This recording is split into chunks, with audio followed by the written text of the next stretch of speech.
저는 오늘 요한 웨슬리에 대해서 말씀을 드리며 설교를 시작하려고 합니다.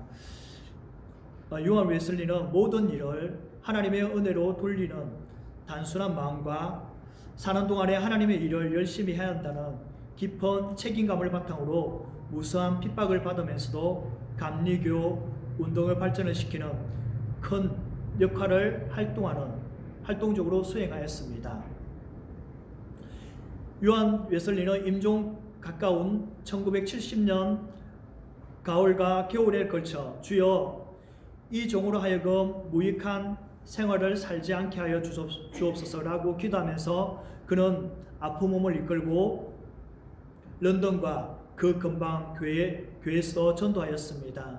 임종 전후에 그는 다음과 같은 신앙의 고백을 남겼습니다. 나와 같은 죄인이 예수를 위하여 예수께서 돌아가셨다. 내 숨이 끊어질 때까지 주를 찬미하리라. 모든 것 중에서 제일 좋은 것은 하나님이 우리와 함께 계심이라. 주께서 우리와 함께 계시니 야곱의 하나님은 우리의 피난처가 되시니라 라고 이렇게 고백을 하였습니다. 1971년 3월 2일 오전 10시 조금 못 되어서 잘 있으라는 말을 마지막으로 그는 오직 복음의 전도와 이 사랑을 실천에 헌신하던 기나긴 목회 생활을 마감하였습니다. 웨스트민스터 사원을 방문하는 사람들은 웨슬리 형제를 위해서 세워진 기념비에 새겨진 요한 웨슬리가 했던 세 마디 말을 읽고 깊은 감명을 받는다고 합니다. 첫 번째는 세계는 나의 교구이다이고, 두 번째는 하나님께서는 당신의 일꾼은 땅에 묻으시나 당신의 일은 계속해서 나아가신다며, 마지막 말은 세상에서 가장 좋은 것은 하나님께서 우리와 함께 하신다는 것이다, 이렇게 말을 했다고 합니다. 이 마지막 말은 웨슬리가 임종을 맞아서 한 말입니다. 그가 죽기 직전에 팔을 높이 들고 승리의 기쁨이 넘치는 목소리로 세상에서 가장 좋은 것은 하나님께서 우리와 함께 하신다는 것이다 라고 외쳤다고 합니다. 요한 웨슬리의 목사님처럼 지금도 하나님께서 우리와 함께 하시고 나와 함께 하시는 것을 믿으십니까? 안 믿으십니까? 믿으시죠? 오늘 하나님 말씀을 통해서 하나님께서 함께하는 사람은 어떠한 축복을 받는지 살펴보겠습니다. 하나님께서 함께하시는 자의 축복은 첫 번째로 하나님께서 직접 찾아와 위로해 주십니다. 14절 롯이 아브라함을 떠난 후 여호와께서 아브라함에게 이르시되 너는 눈을 들어 너 있는 곳에서 북쪽과 남쪽 그리고 동쪽과 서쪽을 바라보라고 말씀하십니다.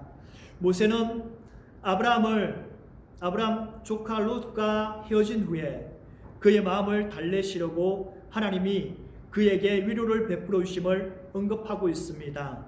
아브라함은 조카 롯을 자기 고향 갈대 우르에서 함께 가나안 땅으로 왔습니다. 어떻게 보면 아브라함에게 있어서 조카 롯은 아브라함의 대를 이을 사람으로서 롯은 자기의 아들로 생각하며 힘들 때 서로의 힘이 되어주고 슬픈 일이 생길 때는 서로가 위로해주고 기쁜 일이 생기면 서로가 기뻐해주는 그런 사이였습니다. 그래서 친척 이상의 두 사람이 결별로 인하여서 아브라함은 그 마음이 허전함을 어떻게 할 수 없을 정도로 마음의 상처는 아주 심각했음을 당연한 일이었을 것입니다. 그것은 자기의 생명과도 조금도 다름이 없는 조카를 멀리 떠나보내야 했기 때문입니다. 제가 시골에서 학교에 다닐 때 일입니다. 1980년대 시골의 사람들은 농사를 지어서 먹고 살지 못한다고 해서 많은 사람들이 농촌을 던지고 도시로 이사가는 것을 많이 볼 수 있었습니다. 한 학년이 시작될 때에 저희 반이 한 55명에서 60명 조금 못된 것 같습니다. 이렇게 시작했는데 한 학년이 끝나면은 거의 한 45명에서 조금 한 50명 못 되게 이렇게 남은 것을 볼 수 있었습니다. 한 10명에서 10명 이상 정도가 한 학기에 전학을 간 것 같습니다.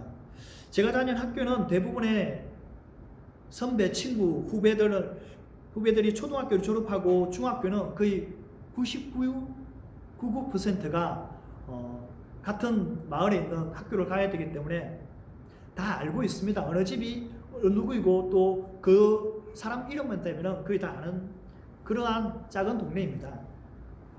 그런데 그 중에서 친한 친구가 있었는데 중학교 2학년 때 한 2학년 때인 것 같습니다. 이 친구가 갑자기 전학을 가게 되었습니다.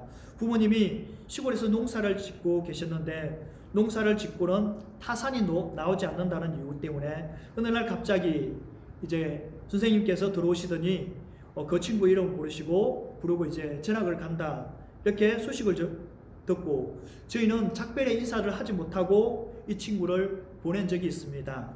참 마음이 많이 아팠습니다.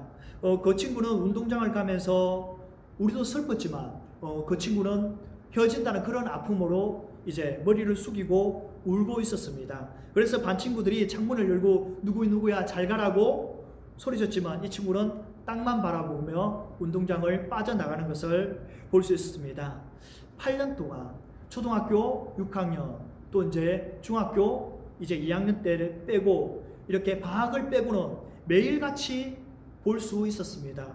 그 친구가 하고 참 친했기 때문에 제 마음이 한동안은 참 많이 아픈 적이 있었습니다.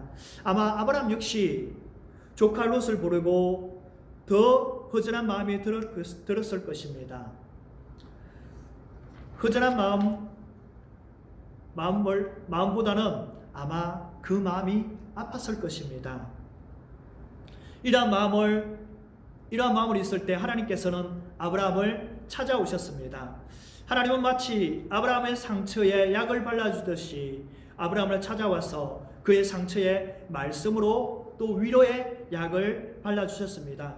그리고 모세는 우리에게 슬픔과 아픔을 치유해주기 위한 가장 좋은 치료제가 하나님께서 함께 하시는 것이라고 말씀하고 있습니다.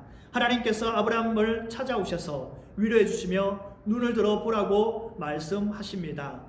하나님은 아브라함에게 오셔서 아브라함과의 언약을 맺으시고 이를 신실하게 지키심을 강조하는 하나님의 명칭인 여호와를 문장 앞에 서두에 놓고 뒤에 이르다는 말로 하심으로써 앞에 전개될 내용이 아브라함의 언약과 관련된 여호와 하나님의 계시임을 말씀하고 있습니다. 하나님께서 아브라함과 동서남북 언약을 맺고 있습니다. 아브라함이 바라본 땅 북쪽은 헤르몬 산이 있고 남쪽은 사해를 볼 수 있고 동쪽은 요단 건너편 산맥을 볼 수 있습니다. 서쪽은 지중해를 볼 수 있었습니다.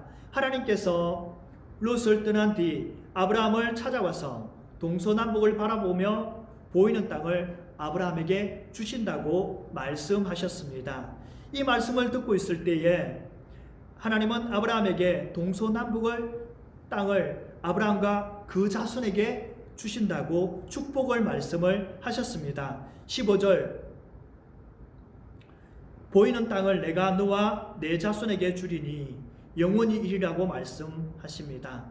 하나님께서 아브라함의 후손에게 그 땅을 약속하신 것을 생각할 때 우리는 롯이 아브라함을 떠나는 것이 하나님의 계획에 있었다는 것을 알 수 있습니다. 왜냐하면 하나님의 가나안 땅을 아브라함과 그 자손에게 주기를 원하셨기 때문입니다. 만약 롯이 아브라함과 함께 있었다면 그 두 사람의 자녀들이 더 많은 땅을 차지하기 위해서 아브라함과 롯의 시대보다 더 많이 싸웠을 것입니다. 이것은 두말할 필요가 없습니다. 왜냐하면 인간의 욕심은 끝이 없기 때문입니다. 그래서 하나님의 주신 땅을 서로가 더 많이 차지하기 위해서 싸웠을 것입니다. 그래서 하나님께서 아브라함의 소유가 될 땅을 룻은 유업을 조금도 소유하지 못하게 먼저 떠나보냈던 것입니다. 하나님께서 아브라함에게 내 앞에 있는 모든 땅을 너와 내 자손에게 주리라고 말씀하십니다. 하나님은 아브라함에게 이러한 놀라운 축복을 받을 것이기 때문에 롯과 헤어진 것을 너무나 슬퍼하지 말라고 말씀하고 계신 것입니다. 비록 아브라함에게 롯과 헤어진 것이 하나님의 뜻이기 때문에 하나님은 아브라함이 다 알고 있는 현재의 슬픔을 제거하시려고 위로하고 계신 것입니다. 아브라함에 대해 하나님의 관심이 더 크다는 사실과 더불어 장차 아브라함에게 주어질 축복이 크다는 사실도 강조하고 있습니다. 즉 룻은 이기적인 선택으로 요단 들녘을 일부러 차지하고 그것마저 후에 상실하는 아픔을 겪었지만 모든 것을 양보한 아브라함은 이 세상의 모든 것을 주인이신 하나님으로부터 내가 보이는 모든 땅을 영원히 소유하게 되리라는 크나큰 축복의 약속의 말씀을 받았던 것입니다. 한편 아브라함의 눈에 들어온 땅은 사실 그에게 실제로 주어진 땅보다 제한된 범위였습니다. 따라서 본문이 말하는 내가 보고 있는 모든 땅은 약속의 땅 가나안뿐만 아니라 영적으로 바라볼 수 있는 하나님의 나라를 암시하는 것이라 할 수 있습니다. 하나님께서는 자신을 비우는 자에게 현세적인 약속과 함께 미래를 볼 수 있는 소망을 풍성하게 채워주시는 것입니다. 그리고 내가 너와 내 자손에게 주리니를 지극하면 너에게 내가 주리라. 그리고 너의 씨에게입니다. 여기서 주목해야 할 것은 레자르 아카 내 씨에게에 쓰인 제라가 단수 맹사라는 사실입니다. 이런 이중적인 의미를 지니고 있습니다. 첫 번째는 제라는 집합적으로 쓰인 후손들을 총칭하는 의미를 가지고 있습니다. 두 번째는 개별적으로 쓰여졌다는 것입니다. 이 개별적으로 쓰여진 의미는 바로 이삭을 가리키는 것입니다. 왜냐하면 하나님께서 아브라함에게 이르시되 내 아이나 내 여종을 위하여 근심하지 말라. 사라가 내게 이런 말을 다 들으라. 이삭에게 나는 자라야 내 씨라 칭할 것이라고 말씀하고 있기 때문입니다. 물론 이스마엘도 아브라함의 씨로 여겨졌지만 하나님의 말씀의 의미를 자세히 들여다보면 약속의 땅과 관련된 씨는 이삭임을 분명히 알 수 있습니다. 따라서 본문의 말씀은 아브라함과 사라의 몸에서 태어날 아들인 이삭을 미리 예고하신 것일 뿐만 아니라 더 나아가서 하나님의 나라가 약속의 후사들의 소유가 될 것을 말씀하신 것입니다. 더욱이 앞 문장에서 나오는 땅, 영적인 의미에서 하나님의 나라를 암시하는 것이었듯이 본문에 나오는 제라, 씨는 영적인 의미에서 하나님의 백성을 가리키는 것입니다. 이는 오늘날 성도를 포함하기에 하나님이 아브라함이 받은 약속은 바로 우리의 약속입니다. 그가 바라보았던 하나님 나라가 바로 우리가 바라보는 그 나라와 동일한 것입니다. 뿐만 아니라 내가 주리라는 말이 내 자손 사이에 놓여져 있는 아브라함과 그 후손 사이에서 약속이 이어지는 것이며 하나님에 의해서 보장되어지고 일어날 것이라는 사실을 말씀해주고 있기 때문입니다. 아브라함의 후손의 경우에도 엄청난 성취된 것으로 볼 수 있습니다. 이는 영혼까지 이르라는 히브리어 아도 올람이 대부분의 경우에 시간의 제한을 뛰어넘는 영혼을 의미하지만 때로는 불확실한 긴 시간을 가리키는 경우에도 사용되었고, 이러한 해석의 영혼으로 번역된 히브리어 올람은 숨기다, 깨닫지 못하도록 번역되는 알람에서 유래하여 인간의 눈에 감춰진 시간을 의미한다고 볼 수도 있는 것입니다. 이 시간이 하나님의 영존성을 가리키는 문맥에서는 영혼을 뜻하지만 문맥에 따라 인간의 잘 알 수 없는 미래의 시간이나 오랜 긴 시간 등을 의미할 수 있는 본문이 바로 그러한 경우입니다. 따라서 아브라함의 후손이 하나님을 저버렸을 때에 이방인이 그 땅을 점령하게 될 것이나 그리스도를 배척할 때에 그 땅에서 유대인들이 추방당하는 것을 볼 수 있습니다. 하나님의 약속이 영적으로 아브라함의 후손인 성도에게 영적으로 계속 성취되어 가고 있습니다. 우리 눈에 보이는 세상적인 것을 포기할 때 지금은 비록 눈에 보이지 않으나 하나님께서 우리에게 약속하신 천국의 보화를 차지하는 영광에 누리게 될 것이라는 것입니다. 하나님께서 함께 하시는 자는 하나님께서 직접 찾아오시며 힘들 때 위로해 주시고 또한 그 위로를 통해서 하나님께서 축복해 주는 줄을 우리는 믿으시기 바랍니다. 두 번째, 하나님께서 함께 하시는 자의 축복은 자손의 번성하는 축복을 주십니다. 16절 다 같이 한번 읽어보겠습니다. 시작.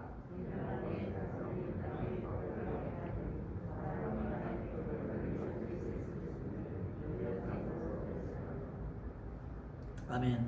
하나님께서 아브라함에게 씨가 너무 많기 때문에 티끌로 비유되고 있습니다.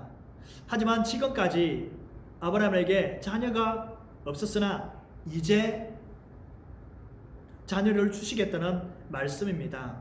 하나님께서 아브라함을 말씀 가운데 지켜주시고 있다는 사실을 볼 수 있습니다.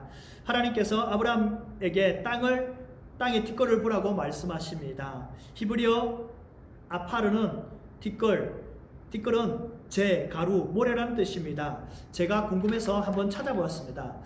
먼지와 티끌의 차이를 찾아보았습니다. 저는 먼지나 티끌이 같다고 생각하였습니다. 그러나 약간의 차이가 있었습니다. 먼지는 대기 중에 떠다니거나 흩어져 날아오는 아주 미세한 고체의 형태의 입자의 물질을 총칭하는 말입니다. 그리고 티끌은 티와 먼지를 통틀어서 이루는 말로 여기서 티란 먼지처럼 아주 잔 부스러기를 말하며 가늘고 부드러운 티끌을 말하는 것입니다. 하나님께서 아브라함을 불러 이렇게 말씀하십니다. 아브라함아, 너 티끌 보이니? 그래서 아브라함은 티끌을 보았습니다. 하나님께서 티끌을 보고 있는 아브라함에게 티끌이 얼마나 많냐? 이 엄청난 이 티끌처럼 너 자손도 지금 이 티끌과 같이 많게 해줄 것이라고 하나님께서 아브라함에게 약속하는 것입니다.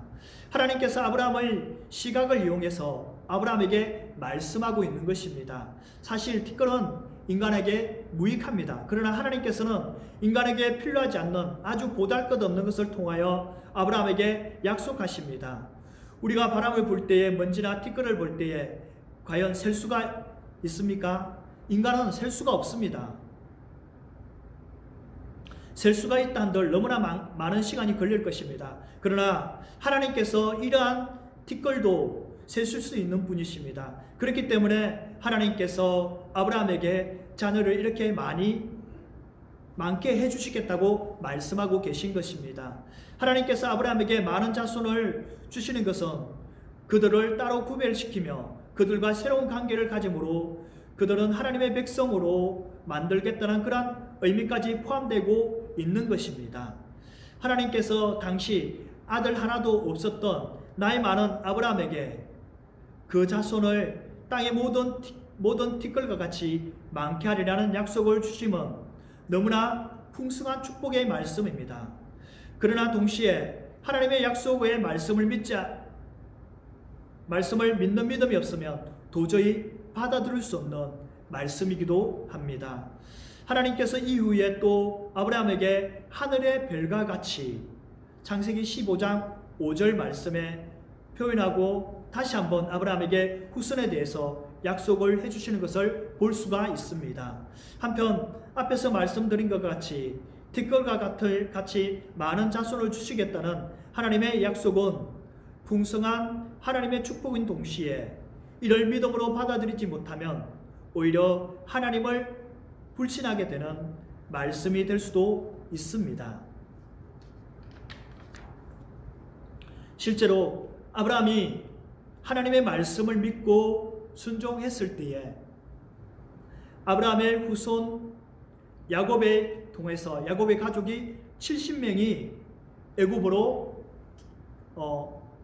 기근을 통해서 요셉이 총리가 된 애굽으로 내려왔습니다. 그리고 이 자손이 출애굽 후에 출애굽기 12장에서 430년이 지난 뒤에 660만 3,550명이 되는 놀라운 자손에 대한 축복을 받았습니다. 사실 이 숫자는 20세 이상의 남자만 포함된 숫자입니다. 그런데 어린아이와 여자를 포함하면 약 200만 이상이 된다고 주석에서 많은 또 학자들이 이렇게 보고 있습니다. 하나님의 약속은 인간의 시간으로는 조금 더디게 느껴집니다. 그러나 하나님께서는 자신의 약속한 모든 말씀을 반드시 이루어지는 것을 믿어야 합니다. 아브라함이 믿었던 그 하나님은 지금 우리가 믿고 있는 그 하나님이십니다. 우리에게 하나님께서 축복을 약속하셨습니다. 그러나 더디다고 우리는 불평하지 말고 하나님의 때 반드시 이루어질 줄 믿고 우리는 믿음으로 아브라함처럼 나아가는 성도님들이 되시기를 바랍니다. 마지막 세 번째는 하나님께서 함께 하시는 자의 축복은 하나님의 말씀에 바로 순종하는 자에게 주십니다. 17절 너는 일어나 종과 형으로 두루 다녀 보라. 내가 그것을 내게 주리라고 말씀하십니다. 이것을 지켜가면 너는 일어나라. 너는 그 땅에서 종으로 그리고 형으로 가라. 왜냐하면 내가 너에게 그것을 줄 것이기 때문이다입니다. 개역 개정에서는 나오지 않는 두 개의 동사 쿵과 히트 할라크는 명령형 동사로서 문자적으로는 내가 스스로 걸어보라는 의미입니다. 곧 아브라함의 행동을 강조하고 있습니다. 이것을 행동으로 옮길 때에 아브라함이 원하는 곳이면 어느 곳이든지 그에게 주리라는 하나님의 강력한 의지의 말씀을 하고 있는 것입니다. 주목할 것은 내가 그것을 내게 주리라는 앞에 원인이나 이유를 나타내는 접속사 키가 있습니다. 이 키는 하나님께서 아브라함에게 종과 행으로 걸어볼 것을 명령하신 이유를 나타냅니다. 여기에서 종과 행은 종은 세로를 뜻하며 행은 당연히 가로라는 뜻입니다. 한마디로 가로 세로로 보이는 땅을 걸으라고 하나님께서 아브라함에게 명령하십니다. 내가 이 땅을 내 자손에게 줄 것인데 내게 한 가지 해야 할 일이 있어. 그것은 내가 그 땅을 직접 발로 밟아야 된다는 명령입니다. 하나님께서 아브라함에게 이미 자녀에 대한 축복을 말씀하셨습니다. 이것은 하나님의 말씀을 믿기만 하면 그대로 이루어집니다. 그러나 이제 땅에 대해서는 아브라함에게 차지할 땅을 발로 밟아야 된다는 것을 말씀하는 것입니다. 이제 하나님께서 아브라함에게 축복을 선언하셨고 그 나머지는 아브라함에게 달려 있습니다. 아브라함이 하나님의 말씀을 믿고 그대로 행하면 하나님께서 말씀하신 축복을 받을 수 있지만 만약 하나님의 말씀에 순종하지 않는다면 결국 아브라함은 하나님께서 주시고자 하는 약속의 땅을 받을 수 없습니다. 우리도 마찬가지입니다. 우리가 하나님 말씀에 순종하면 하나님께서 우리에게 주시고자 하는 축복을 받을 수 있지만 우리가 하나님 말씀에 순종하지 않으면 우리 역시 축복을 받을 수 없는 것입니다. 하나님께서 이렇게 말씀하신 이유는 고대 사회에서 땅을 두루받는 것은 땅의 소유권을 법정으로 인정받는 상징적 행위였습니다. 그래서 모세는 하나님께서 여호수아에게 땅을 주시겠다고 언약한 말씀을 너희 발바닥으로 밟는 곳을 내가 너에게 주었노니 여호수아 1장 3절에서 말씀하고 있습니다. 하나님께서 아브라함에게 직접 말씀하셨고 아브라함은 이러한 하나님의 약속을 믿음으로 이루어졌습니다. 하나님께서 말씀하셨대 아브라함을 믿었습니다. 우리 역시 하나님께서 오늘 동일하게 우리도 하나님의 말씀에 순종해라고 하나님 앞에 순종해라고 하나님께서 말씀하십니다. 그런데 우리는 하나님의 말씀에 순종해야 될지 안 해야 될지 그것은 우리의 자유입니다. 그렇지만 결과는 순종의 결과와 불순종의 결과는 어마어마한 차이를 갖고 있다는 것입니다. 하나님의 말씀을 들은 아브라함은 즉시 순종했습니다. 18절 다 함께 읽겠습니다. 시작.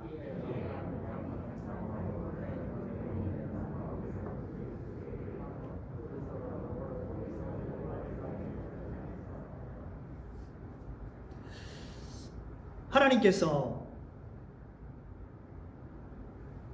아브라함에게 말씀하실 때에 아브라함은 적극적인 순종을 보여주는 말씀입니다.